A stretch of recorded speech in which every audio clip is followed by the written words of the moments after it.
అందరికీ నమస్కారం. ఇప్పుడు మనం పంచతంత్ర కథలో తరువాయి భాగం చెప్పుకుందాం. మహామంత్రి, నా వల్ల పొరపాటు జరిగింది.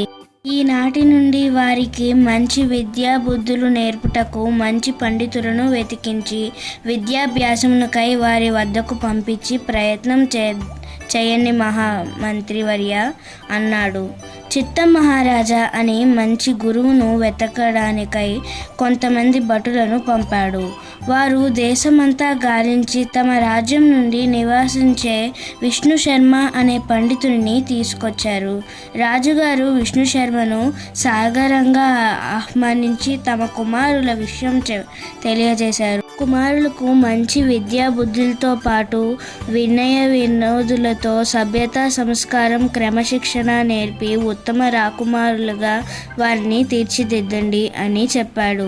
అందుకు విష్ణు శర్మ, మహారాజా, కాకికి మాటలు నేర్పటం కష్టం, కానీ రామచిలుకకు పలుకులు నేర్పుట చాలా తేలిక.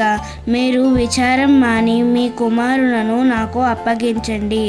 వారికి సకల శాస్త్రాలు నేర్పి మంచి రాజనీతులుగా ఉత్తమ పాలకులుగా నా సాయశక్తులా కృషి చేసి గొప్పవారిగా తీర్చిదిద్ది మీ ముందుంచుతాను అన్నాడు విష్ణు శర్మ.